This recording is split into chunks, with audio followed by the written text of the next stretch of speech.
Today is Saturday, November 7th, 2020, and it is the greatest day in American history because today the Bucks have finally won the AEW World Tag Team Championship. Finally, it has happened. For many, many years, we've been waiting for this day to come. It's a crazy day. Finally, the crap is over, and the Young Bucks are rightfully the tag team champions. I'm here with Tommy, here with Justin. I mean, what a show. What a show. Young Bucks won the titles. That's it. Goodbye. Justin, how I you think how the best AEW show they put in the last three since Revolution. I feel like I'd even go out to say it's one of the best that they put in general. Yep.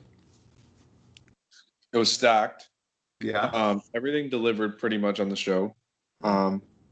There's no like 5-star classic, but everything was like pretty above like the standard of like what you're used to in wrestling, you know? Yeah, no, I agree. It was I feel like we had high expectations, and for the most part they were all met or exceeded. Pretty much. But I don't know, Tommy, what you feeling? Yeah. We'll get into the individual matches. Obviously, I was kind of disappointed with one, but it was still awesome. So, I mean, it was up there with their best pay-per-views, if not the single best, in my opinion.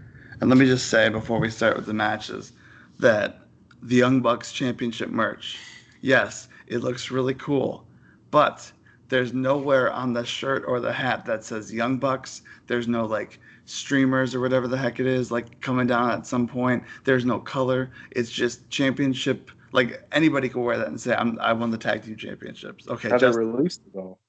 What? They haven't released it though. They haven't released it. So if they don't release it, then it's whatever. It was just for them.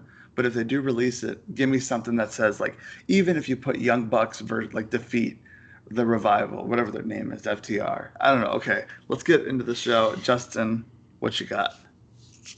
What do we got? My bad.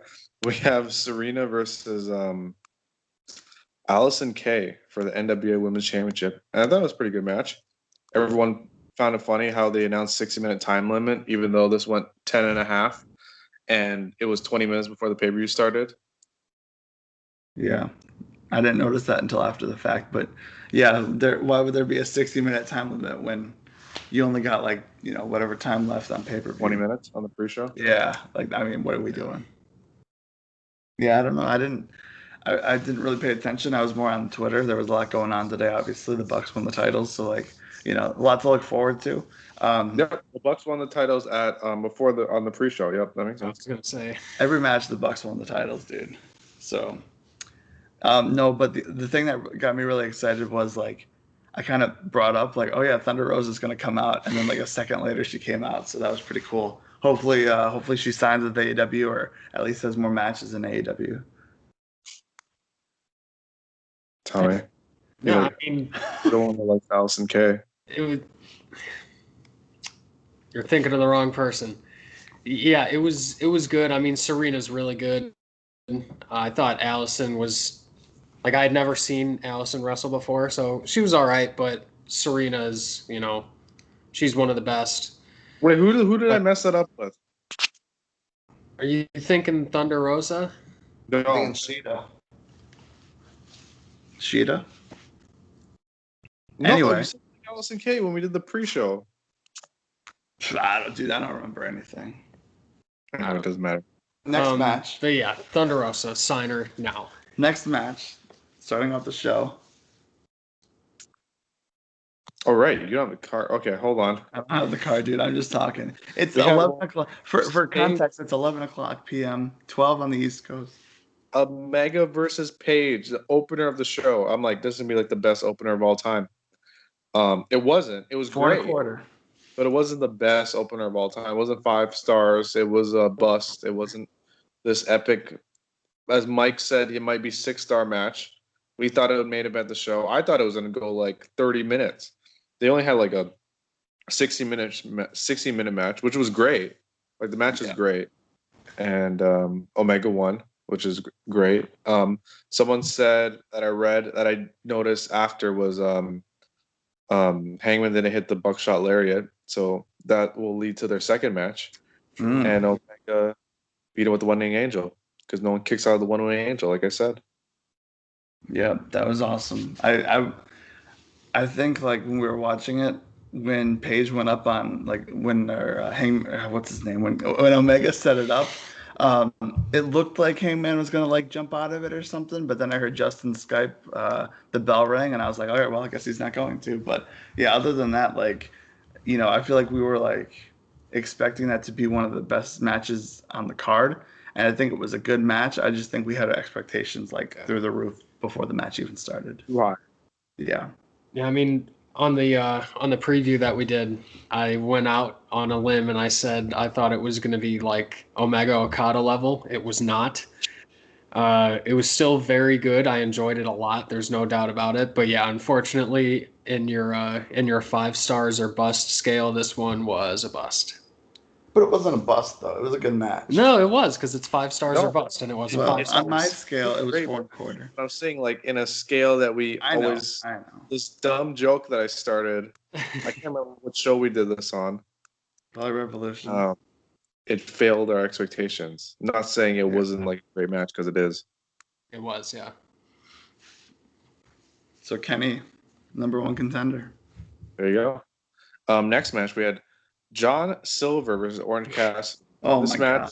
Oh yeah. By the way, when they opened the show with this, I'm like, whoever's next on this card is gonna die. Like, how do you follow Omega versus Hangman Page? Which they pretty much did because they had like the comedy style, fast paced match Yeah. with Orange Cassidy and John Silver. Speaking of 5 stars, man. I mean, John Silver's awesome. We know that Orange Cassidy's awesome, but John Silver, like especially on Being the Elite, he plays like this, comedian comedy role, and like he's like the butt of the joke, and Luke Harper always picks on him and stuff, and like he's always there, but he never really wrestles, and like I mean, what a guy, what a great match. This is a lot of fun. Yeah, it was. I mean, it was a little weird coming off of the Omega Hangman match, which, like I said, was still very good. It was really fun. It felt a little weird, like placement wise, but I enjoyed it. I think just like Next match because TNT the Kenny match, like it kind of threw off everything. Yeah. TNT title Cody Rhodes. Yeah, Cody Rhodes. It was a big deal. Everyone popped. Versus awesome. Darby Allin. And we thought this match was going to be good. And this match was good. It was great. I enjoyed it. I had fun. And I was going to say Darby Allin. Darby Allin. We said this stupid Darby Allin joke so much I can't even say Darby Allin. Darby Allin wins the title. He wins it off a roll-up. Mm-hmm. Yeah. Pretty much. There's a callback to how Cody beat him. The long story of Cody and Darby Allin going all the way back to like last year with that like Fight for the Fallen show or whatever it was, with the time limit draw, and like it was just crazy to see it pay off finally, And then they fought at the first show in January. Yeah. And he beat him. And then now this. And I think it was the right call. Darby Allin wins TNT title. And they set up with what's his face? Lance Archer coming out? Oh yeah, I think so. He attacked him. No, that was Brian Cage. Yeah. Brian Cage was the other jobber. It was Team Taz. Right. Late. I always get the two mixed up. Yeah. Terrible. Big dudes. But yeah, pretty good match. Yeah, that's about it. Yeah. He got thrown into the car. What can you say? Darby Allin's champ. A match that was, I don't know what was going on. Nyla Rose versus Ashita for the AEW Women's Championship. And this match was fine. And then it was terrible. And there were some botched spots. And people didn't know how to kick out of twos. And yeah, and then the match ended. And I was like, oh, thank God. Yeah. I mean, I love Sheeta. I'm a huge Sheeta guy. I really think she's one of the best women in the world. This this was not good. Um, like you said, the Nyla kicking out at 2, not even really kicking out at 2, just kind of like rolling a little bit, was very, very bad. I hated at the time when Sheeta did the like pick her off the mat gimmick, because Nyla did it first and then Sheeta did it later. At the time, I hated when Sheeta did that. I was like, that doesn't make any sense. But looking back on it, that was a pretty cool moment. But other than that, yeah, it wasn't great. I got this really cool Rick from Rick and Morty pop today. Next match. You can put a battery in there and it like talks. I feel like Mike should do the next match because this is the match that he's been waiting like 2 or 3 years in the making. Yeah. Let me tell you. Yeah, Mike can take lead. Let me tell you. The tweets in 2018 with like I think it was Matt Jackson tweeting one day we'll wrestle the Revival and everybody will rejoice. And then one of the Revival guys said the same thing, we'll wrestle the Young Bucks and everybody will rejoice. That's one of those things where it's like you just save it, you screenshot it, you come back to it, it's like whatever. And the fact that it actually happened, and honestly the fact that it happened this soon, like it's just pretty crazy to see, how fast the world, especially like the wrestling world, works. So yeah, we went to Revolution. Shout out to Brandon. I know he loves when we talk about Revolution. We went to that show, and I wore the same shirt to that show as I did tonight, the Chicago Young Bucks shirt. I really thought they were going to win the tag titles that night. Obviously, they did not, and they did today against the Revival. I think it's great. I'm excited. I'm going bananas. I mean, like, that's honestly like the thing that picks me back up with the show, because that for the last match that we talked about, it was like, okay, whatever. And it was kind of like building up to this match where it's like, okay, like I'm all fired up, ready to go. And I had a lot of fun in this match. There was a lot of times when I thought that it was going to end and I was going to have to like slide down to the ground, like die on my chair kind of thing. And the Bucks weren't going to win. And the fact that the storyline was that if the Bucks don't win this, which it seems like it's a thing every year now at Full Gear, someone threatens that they're never going to go after the title again if they don't win the match. So to see the Young Bucks actually finally win the match, I wish I could have been there. Obviously, if situations were different, I would be there. But like we said at the start of the podcast, the greatest day in American history, where you have the Dodgers winning the World Series, the Lakers winning the NBA championship, and now the Young Bucks are the World Tag Team Champions. So, what a time. I think this was the best match on the show. And if this was in front of a live crowd, this would have been easily 5 stars. I think it's still 5 stars. Huh? I think it's still 5 stars. Don't continue. No, I don't think so, but that's fine. What was I say? Oh, I think this should have made, after watching this whole show, I think this match should have made it in the show. It should have ended the show.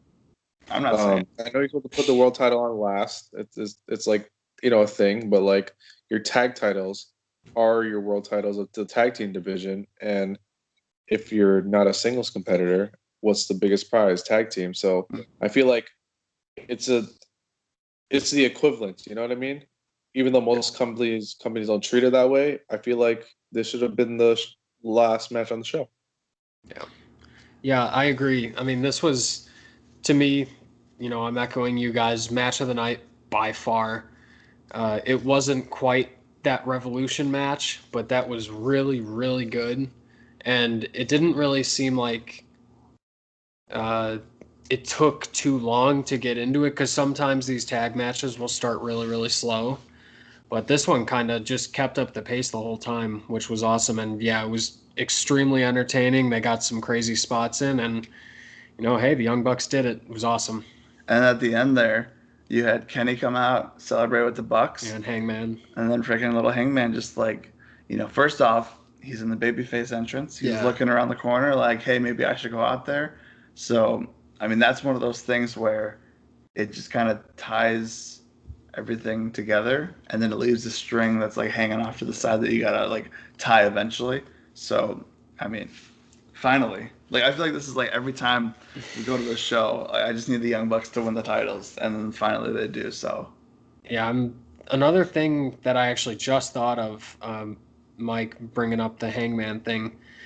This is another thing I love about AEW. That's like a little kind of Easter egg that they put in there, and they made sure that, okay, he's in the camera shot, but they didn't like smack you across the face with it. Like they didn't zoom in on him and have the announcer say, "Oh my God, Hangman's here." Like it's just kind of there, and if you see it, it's a nice little like I said, Easter egg. But if you don't see it, then you don't really, lose anything. So it's a nice little subtle addition to the end of the match there. So yeah, great match. Yeah. Next, we have the cinematic match. Oh, man. Sammy Guevara versus Matt Hardy. Final deletion. The elite deletion match. And this was like all kinds of chaos. This is like Talking Shop of Mania, except different kind of comedy, Yeah. Not like a parody. Mm-hmm. It's kind of parody, but it's not a parody. That makes Yeah. sense. Like they did a lot of callbacks. They had the Gangrel. Yeah, Gangrel. Oh, Gangrel was like the biggest pop. Like I didn't expect that. Gangrel. Hurricane coming back, going as Hurricane, coming back as Shane Helms, going back to Hurricane. What else do we have? Well, the Private Party. Yeah, Private Party. Helped Matt Hardy. And then the gimmick in the beginning with the monster truck crushing the golf cart was funny. Yeah, it's kind of, they brought back the Roman candle spot. They did the dilapidated boat. They kind of hit all the spots that you knew they were going to hit. But to me, honestly, what kind of not misled me, but shocked me, I guess, about the match was it kind of ended super dark. Like usually the deletion matches end on like a cool or a funny like little send off, but this was like they literally just murdered Sammy Guevara. Sammy big dead right now. Yeah, like dead, and I was like, what? Sammy's in the trash where he belongs. Yeah, so I mean, it was awesome. Like it was a fun little change of pace, but yeah, the ending I was like, oh geez, this is a little dark. So there you go. Mm-hmm. That was it. Yeah. Then we had MJF versus Jericho. Next match. MJF. If MJF beats Jericho, he's in the inner circle, and he did. He beat him. This match. That was it. Let me move the mic here. I watched the match. I thought the match was okay. They did like a little screwy finish kind of at the end, and then MJF just beat Jericho, and that was it. Okay, let me say something. This match, I don't know if it was because we just had the Bucks followed up by a cinematic match, but like I was about to fall asleep during this match. At points during this match, I was talking about how Jericho is just an entrance, how he's like not really good. When was the last time he had a good match? I mean, we were going back to like early like WWE days and stuff, like the Kenny Omega match, the first one at least. I mean, all I'm saying is this match was trash until it was saved by the savior of AEW, Wardlow. He came out, gave MJF the ring. MJF was about to punch him. And then you had the thing where Jericho caught the bat from whoever it was, Jack Swagger or whatever. And, MJF, what a guy. He just falls down Eddie Guerrero style. And then, Aubrey turns around like, wait a minute, what's going on here? And instead of like doing the normal, like, it's DQ, the match is over, MJF just rolls him up. I mean, my God, like that was so cool. That was like one of my favorite endings. They teased the biggest DQ because AEW's never done a DQ ever. Yeah. Yeah. What a fun ending, dude. That was an awesome finish. I mean, Wardlow. Yeah, we're talking about Wardlow. He had a huge part in it. But I truly I didn't necessarily love the finish to the Young Bucks match. This finish was awesome. I thought they did it perfectly. And Mike, exactly like you said, they didn't do the normal, you hit him, it's a DQ. Like they used that kind of leverage, but they still had MJF get the pin. So, really, even though he didn't win clean, he did win clean. So, it was awesome. And yeah, Wardlow to the moon for sure. Because technically she didn't see him hit the bat. So it Right. wasn't like, I'm not going to DQ you because I didn't see it happen. Yeah. So That was the only thing that made me into this match was Wardlow. After Wardlow came out, it got better and then ended. So We got the main event. yes, Yep. John Moxley blood and guts. and Eddie Kingston. I Quit match. World title on the line. Main event. And this is pretty much what we thought it would be. Brutal match. A lot of like crazy spots. Thumbtacks. Barbed wire. Like it was just everyone's gigging. You know what I mean? Mm-hmm. Like it was just CCW. Was it just me, or did it go by really, really fast? It did. Because I feel like it was like went really by quick, but fast, it's probably and 20 I didn't minutes. expect the finish. Also, they didn't do how WWE does it, where you put the microphone in the face, like, what do you say? Do you quit? You know, Yeah. they just like, if you Yeah. quit, that was it. It's over. You know what I mean? Mm-hmm. So when he quit with the barbed wire finish, where he wrapped it around his arm and his face, he's like, I quit. And I was like, oh, that's it. Yeah. Because we're so programmed to the other thing, we're not used to this style. I mean, Which it was different. awesome. It was a lot of fun. Lots of blood and guts, and then Moxley just like, putting a cherry on top of Vince McMahon's day to day, and like, calling him out like, oh, blood and guts, blah blah blah, whatever he said. And it was fun to follow along with like Renee Young's Twitter and seeing if she was like alive or what her deal was, because that's always like a fun little tidbit. It So wasn't as bad as last year. no chance.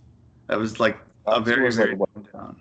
40 minutes of chaos or something. It was like Yeah. it was long and it was like it was bad. It was 38 minutes 45 seconds. That was the match last year. Yeah, I will say that I did like. It was a cool little touch where Moxley gets thrown into all the thumbtacks, and then they get like the alcohol, and Eddie Kingston pours it on Moxley's back, because that's like, you don't think about it, but that hurts. That hurts. All those little itty bitty dots, like, I mean, it hurts. So that was like a cool little touch, that I don't think I've seen ever. But Yeah, no. we thought he was gonna light him on fire. So when Moxley won, they pretty much teased like Omega coming out, and it was just like, is he coming out? Is he not coming out? And then he finally comes out. They did the stare down. That was pretty much it. Yeah. I think like, I really think that they'll have a match on like TV, Moxley and Omega, maybe like in a couple like weeks or something, or a month. And then I think like it'll just be like regular Kenny Omega. He'll lose the match in some form, and then he'll like turn dark and then go down the cleaner route. And then at Revolution, we'll see Kenny the Cleaner versus John Moxley, and then Kenny will win the title at Revolution, which again is supposed to be in Chicago. So look at that. The title only changes hands at shows that are supposed to be in Chicago. Thank you very much. Go watch the show. Young Bucks, they built this Young for Bucks. literally months, almost 4 months. Where like you're begging to see this match. I don't know if they're going to go that long, honestly. Like, I had this thought kind of during, the conversation. I don't know if they're going to go until Revolution to have this match. Like, I think they'll definitely do what Mike said, where, you have a normal match on TV just to kind of, get a little bit of action in between the two of them. And yeah, I think Kenny will end up losing that, and then he'll win, obviously he'll win the title whenever.